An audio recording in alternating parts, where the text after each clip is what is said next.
Abre a sua Bíblia, Evangelho de Marcos, capítulo 6. Diz: eles saíram e pregaram ao povo que se... O quê? Que se arrependesse. Expulsavam muitos demônios e ungiam muitos doentes com óleo e os curavam. Ok? Marcos 6,12, ok? É isso que eu disse? É? Então tá bom. Eu pensei que eu tinha dito errado. Amém. Pai querido, fala conosco por meio da tua palavra hoje. Em nome de Jesus. Amém. Amém. Pode sentar na presença de Deus.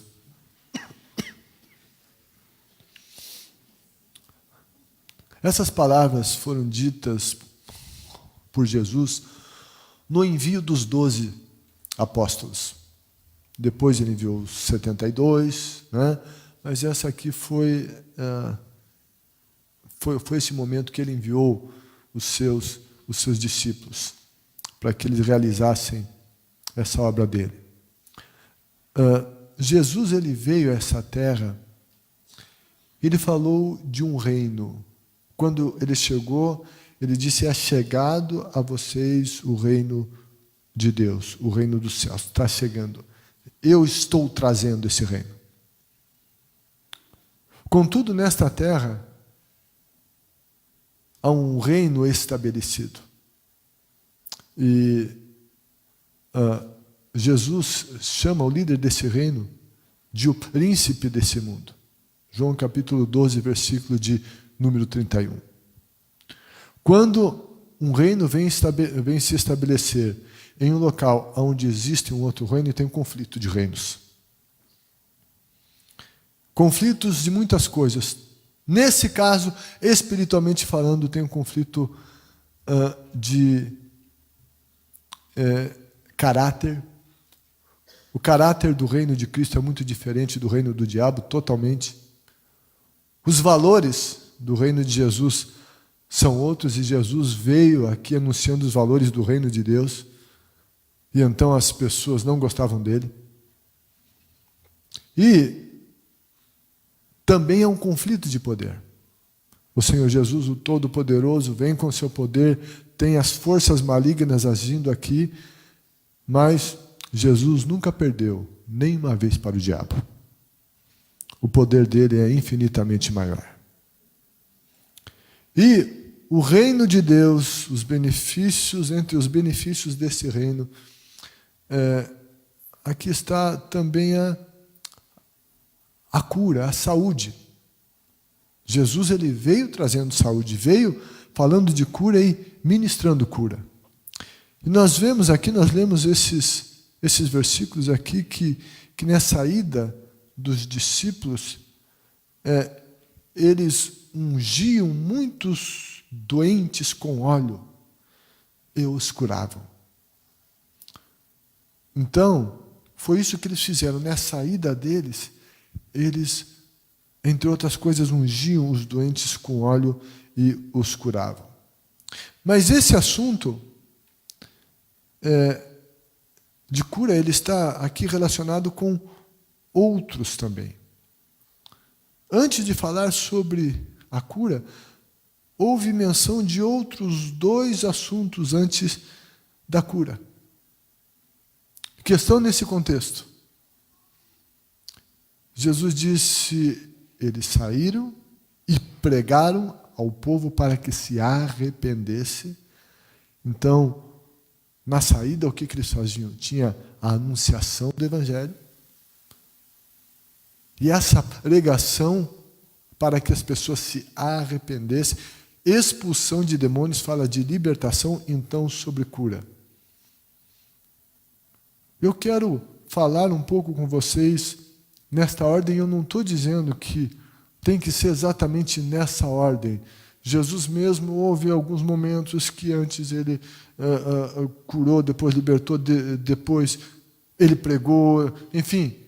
Não estou dizendo que é uma ordem rígida, mas é uma ordem que normalmente as coisas acontecem. E a gente quer falar sobre cura, e muitas vezes cura vai acontecer depois que essas duas primeiras coisas acontecerem. Então, eu quero falar sobre vocês, sobre estas coisas, relacionando com cura. Eles pregaram ao povo que se arrependesse. Por quê? Porque se arrepender do quê? De pecado. E a mensagem do arrependimento, muitas vezes, ela não é confortável. Porque ela nos chama a mudar de vida. A mudança. Estou indo numa direção, estou fazendo algumas coisas que eu acho que é certo, e a mensagem diz, não, isso está errado, isso é pecado. Você tem que mudar, se arrependa disso que está errado. E a gente não gosta muito de ouvir que a gente está errado.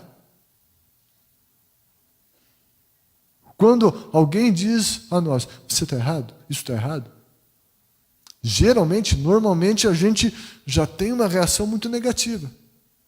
Em função do nosso orgulho, das nossas vaidades. Mas, evangelho é a anunciação de pecado para que haja arrependimento. E então, eles chegaram denunciando o pecado das pessoas. A Bíblia diz que o pecado nos separa de Deus.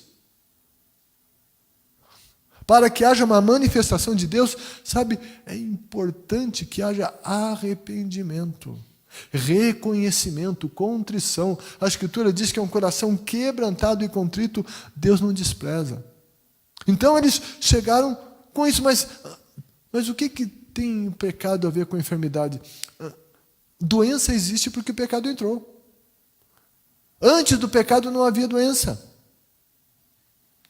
Foi o pecado que fez com que a doença chegasse na humanidade. Fez com que a morte chegasse. A Bíblia diz, Romanos capítulo 6, versículo 23, que o salário, a recompensa do pecado é a morte. Veio o pecado, veio a morte. Morte vem por meio de doença também. Então, existe doença por causa do pecado. O pecado é a causa da doença. No entanto, não é porque alguém tem uma determinada doença, essa doença ocorreu porque essa pessoa cometeu um pecado específico. Essa pessoa está com doença no joelho. Está com doença no joelho porque mentiu. Acho que o pecado é mentira, que causou doença no joelho. Assim, não. Doenças ocorrem por causa da presença do pecado no mundo, que entrou na vida das pessoas, no corpo das pessoas, e as doenças acontecem. Então, não dá para eu e você afirmarmos que uma pessoa está com uma determinada doença por causa de um determinado pecado. É possível que sim, mas é possível que não. Acontece também de sim ter algumas doenças específicas ligadas a algum tipo de pecado específico. Não dá para generalizar nenhum caso nem outro. E nós vemos isso na Bíblia, não de maneira explícita, mas é possível entender isso quando os 4 amigos levaram aquele seu amigo que não andava, lá que era paralítico, na presença de Jesus. Eles queriam que Jesus o curasse. Jesus olha a ele e diz, perdoados te são os teus pecados. Não era isso que eles queriam ouvir. Mas é muito interessante que antes Jesus lidou com a questão do pecado e depois o curou. Não está explícito no texto que aquela doença foi causada por um pecado que ele cometeu. Contudo, é um fato que antes de curar Jesus lidou com a questão do pecado. Então, é possível que aquela doença tenha sido causada por algo específico de algum pecado. Depois que Jesus curou o paralítico no tanque de Betesda, João 5,14, depois Jesus encontrou esse homem e disse: não volte a pecar, para que algo pior não lhe aconteça. Não volte a pecar, para que algo pior não lhe aconteça. É possível a gente inferir que se aquilo aconteceu, porque houve algum tipo de pecado, e Jesus disse: não volte a pecar para que algo pior não lhe aconteça. É uma conjectura. E nós sabemos que existem determinadas doenças que são ligadas a certos sentimentos. Existem as doenças psicossomáticas, de origem psicossomáticas, que até seria a origem da maioria das doenças. Que começa lá na alma, os sentimentos. E mesmo a medicina associa certas doenças com certos sentimentos que não são nobres, que são nocivos, que são ruins, que corroem a alma e que afetam o corpo. Isso não sou eu que digo, a ciência o diz. E há levantamento sobre isso. Se alguém é carregado de ódio, ódio é pecado, ódio vem de falta de perdão. Ódio, amargura. Tem muita doença que nasce aí. Então, essa determinada doença tem sim, como uma causa específica, um pecado específico. Então, isso também pode acontecer. Às vezes, nós pecamos contra o nosso corpo. Um pecado contra o corpo. Uma má mordomia do corpo. Às vezes, a gente come demais, ou come o que não deve, não come o que deve. Às vezes, a gente está trabalhando demais, está indo além do que devia. Ou não faz a quantidade de exercício que deveria, o mínimo. Ei, eu sou mordomo do meu corpo, Deus deu esse corpo para que eu cuide dele. Agora eu posso estar pecando contra ele. Então, tem sim doenças específicas que são resultado de pecados específicos. Contudo, nem toda a doença é por causa de um pecado específico, mas toda doença é e vem por causa da presença do pecado na humanidade. E agora, pastor, como é que é o meu caso? Será que é isso? Será que é aquilo? Não sei, é você e Deus. Mas daí, pastor, vai para Deus. Não seja preguiçoso. Vai ter tempo com Deus, vai ouvir de Deus a respeito disso. Então, os discípulos, eles foram e eles anunciaram a palavra de Deus e para que o povo se arrependesse dos seus pecados. Quando a gente se arrepende, reconhece os nossos pecados.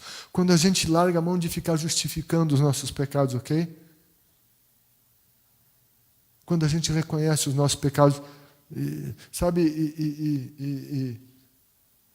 muitas vezes, se a gente for honesto, a gente vai pegar algumas orações nossas que a gente está fazendo confissão e justificando, não é? Deus, me perdoa, fiquei nervoso, falei aquilo, mas também o fulano fez aquele outro. Cadê o arrependimento? Tem uma justificação aqui. E eu não estou dizendo que o outro não contribuiu para esse meu pecado. Contudo, a decisão de pecar foi minha, não foi do outro. Em última instância, eu decidi pecar. E eu sou responsável pelo meu pecado. E eu tenho que tratar dele diante de Deus. E não adianta eu ficar culpando o outro. Jesus até diz que daí eu tenho, com relação ao outro, eu tenho que perdoar. Então, sabe, arrependimento. Arrependimento. Eu não posso ficar me justificando, tenho que olhar para a minha vida. Tenho que olhar para a minha história. Tem pecado que eu não confessei ainda com arrependimento, eu preciso ir lá, eu preciso confessar. Confessar a Deus, quem sabe confessar pessoas. Lembra? Ele falou para que se arrependessem, tal, e daí veio cura. Vamos abrir o nosso coração ao Espírito Santo. Vamos refletir sobre isso. Segunda coisa que essa passagem diz, eles saíram e pregaram ao povo que se arrependesse, e diz, expulsavam muitos demônios. Isso aqui fala de libertação. E a Bíblia diz que eles expulsavam muitos demônios. Sabe por quê? Porque tem demônio à beça nesse mundo. Tem muito demônio. De tudo que tipo, de tudo que área.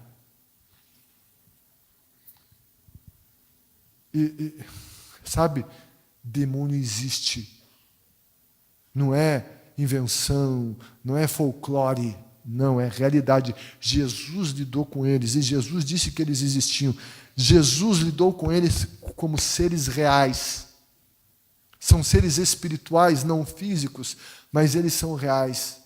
Tem gente que diz, não, nem fale nisso, não gosto de falar nisso. Ah, por que falar no diabo? É melhor falar em Deus. Claro que é. Mas sabe quando tem uma guerra, quando tem um conflito, quando um país está em guerra com outro? Uma das coisas que mais se ouve falar naquele país é o nome do inimigo. Por quê? Porque é preciso conhecer o inimigo. Não adianta ignorá-lo. É preciso conhecê-lo. Reconhecer que ele é o inimigo. Não é fazer de conta que ele não existe. Quem fizer de conta que ele não existe vai perder guerra. Vai perder. Sabe, nós precisamos sim conhecer o nosso inimigo. É claro, o nosso maior foco não tem que ser o diabo, Deus, é claro, o nosso maior foco. Mas querer desconsiderá-lo, é isso que ele quer. É isso que ele quer. É disso que o diabo gosta. Ser ignorado. Jesus não ignorou. Jesus ensinou os seus apóstolos a confrontar as forças espirituais do mal. Seja qual for a área. E entre as áreas também tem a questão física, da doença física. Jesus, muitas vezes, ele lidou com espíritos de enfermidade. Lucas capítulo 13, versículo 11, a Bíblia fala de uma mulher que estava na sinagoga, que ela andava encurvada. E a Bíblia diz que ela tinha um espírito de enfermidade. Doenças têm as suas origens. Sabemos que a origem toda está no pecado, mas, enfim, tem doença que é de origem física. Ou essa questão emocional, tem lá a sua origem, mas tem algumas doenças que são de origem espiritual, que tem um espírito maligno, que colocou aquela doença, que alimenta aquela doença, que fortalece aquela doença. É isso que acontece. E então, Jesus libertou aquela mulher daquele espírito de enfermidade. Tinha um espírito que a fazia ficar curvada. E aqui, dá até para a gente pensar, fazer aqui até um paralelo das questões espirituais daquela mulher. Sabe o que o diabo quer? Que as pessoas fiquem curvadas. O que o diabo quer é que as pessoas não enxerguem um horizonte. O que o diabo nunca quer é que as pessoas olhem para cima e para Deus. Mas, enfim, tinha ali esse espírito de enfermidade. Jesus falou e ministrou alguém que tinha um espírito mudo e surdo, que não era físico. Se na época eles pudessem fazer algum exame, certo? Se tivessem essa tecnologia que temos hoje, eles não iam achar nada, porque era espiritual. Por que ele não ouvia e não falava? Eles iam examinar a audição, o ouvido, e iam ver que estava tudo perfeito. Por que não ouve se está tudo perfeito?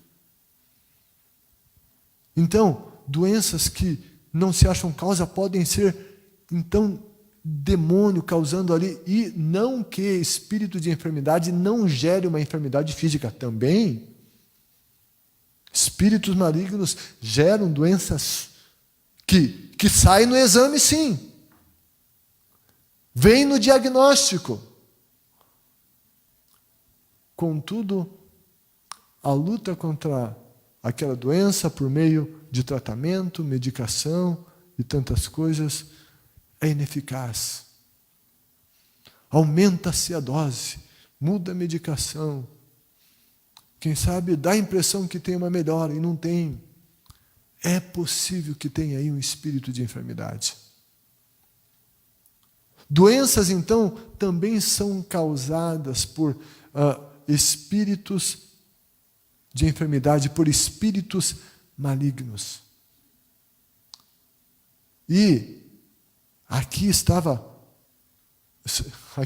os apóstolos libertando. Então, tem uma batalha espiritual. Eu falei da vinda do reino. Tem o conflito de poderes. Mas Jesus é o poder maior. Amém? Jesus é o poder maior. Ok, é espiritual, mas também o diabo age onde ele tem legalidade. E tem a batalha espiritual e de repente expulsa, liberta. Mas Jesus disse assim, que esse espírito vai por lugares áridos. E daí ele vai voltar, dar uma olhadinha na casa onde ele estava. Se ele encontrar a casa vazia, varrida e adornada, ele volta com outros 7 espíritos piores do que ele. Então, é preciso libertar, expulsar, mas também cuidar para que essa casa seja cheia de Jesus. Para que ela seja cheia de Jesus, tem que ter arrependimento de pecado. Nós temos que, novamente, volta àquela questão do pecado que é tão séria, que Satanás, que nenhum demônio tem uma legalidade para agir na nossa vida e no nosso corpo. Diante disso, diante desse quadro, eu não estou dizendo que a gente já esgotou, a gente já falou sobre tudo. Não, isso vai longe, isso pode ter muitas coisas mais. Mas, enfim, citando arrependimento, libertação, batalha espiritual. E daí diz, e ungiam muitos doentes com óleo e os curavam. Quando há arrependimento e batalha espiritual e libertação, o caminho para a cura fica mais aberto. E é isso que a gente vê nessa passagem bíblica. Que então eles pregaram a palavra e eles disseram, se arrependam dos pecados. Ei, a gente é pecador, precisamos reconhecer os nossos pecados, tem que mudar de vida. Arrependimento. Tem opressão espiritual, vamos libertar disso. Então, agora vamos ministrar, vamos orar, vamos ungir com óleo. Eles ungiram muitos doentes com óleo e os curavam. Onde eles iam, na rua, nos lugares onde tinha gente doente, então eles estavam anunciando, libertando e ungindo as pessoas. Livro de Tiago, Capítulo 5, a Bíblia fala sobre a unção. Está alguém entre vocês doente, chame lá os presbíteros ou pastores, diáconos, enfim, liderança, que unja com óleo em nome do Senhor. A oração da fé salvará o doente, o Senhor o levantará. Tem essa outra referência aqui no Antigo Testamento, mas unção, ela começa lá no Velho Testamento, não é só uma questão neotestamentária, é veterotestamentária e tem a sua origem lá. E no Antigo Testamento eram ungidos reis, sacerdotes, os profetas e os juízes. E quando eles recebiam o óleo, eles recebiam uma capacitação divina na vida deles. Eles recebiam uma consagração da vida, do corpo, do ser deles para o exercício de determinada função. Então, unção tem a ver com consagração, unção tem a ver com recebimento de poder divino. Também no Antigo Testamento, objetos eram ungidos. Os objetos do tabernáculo no deserto foram ungidos. Do templo, eles ungiam no sentido de consagrar aqueles objetos a Deus e para a glória de Deus, para culto a Deus. E quando tem ali a marca do óleo, e a maneira que eu vejo é que, sabe, uma hora o óleo fisicamente sai, mas a marca espiritual fica. E daí, Novo Testamento tem mais ainda essa questão da unção com o óleo também sobre o doente. Também sobre o doente. Tem toda uma orientação bíblica. Contudo, gente, não está escrito na Bíblia que doente só é curado com unção com óleo, tá bom? Jesus e os apóstolos curaram de várias maneiras. Eles curaram com imposição de mãos. Jesus disse: colocarão as mãos sobre os enfermos e os curarão. Jesus curou só falando. Jesus curou à distância. Os apóstolos fizeram a mesma coisa. Até a sombra de Pedro curava. Enfim, às vezes vem alguém pedir oração: opa, você não tem óleo aí? Me unge com óleo. Eu falei: não tenho. Né? Não quer dizer que só vai receber cura se tiver óleo, não. Mas o óleo também é uma maneira de ministrar cura, mas, por favor, não é a única. Hoje nós vamos ungí-los com óleo, usando uma maneira da Escritura para abençoar você. E nós queremos fazer isso em nome de Jesus. Nas 2 últimas semanas, os facilitadores que ouviram a nossa voz, que foram obedientes ao comando, fizeram isso nos seus GPs, oraram, estudaram cura, para que hoje viéssemos aqui receber unção. E é isso que a gente vai fazer. Mas sabe, para que a cura flua, lembre, arrependimento. A um coração quebrantado e contrito Deus não despreza. Sinceridade nisso. O salmista orou e disse: Senhor, Tu sabes de todas as coisas, Tu me sondas, me conheces. Ele também orava e dizia: Senhor, vê se há em mim algum caminho mau. Corrige pelo caminho certo. Sabe o que é isso? É coração aberto para a ministração divina, para reconhecimento de pecados, para que haja arrependimento sincero. Amém?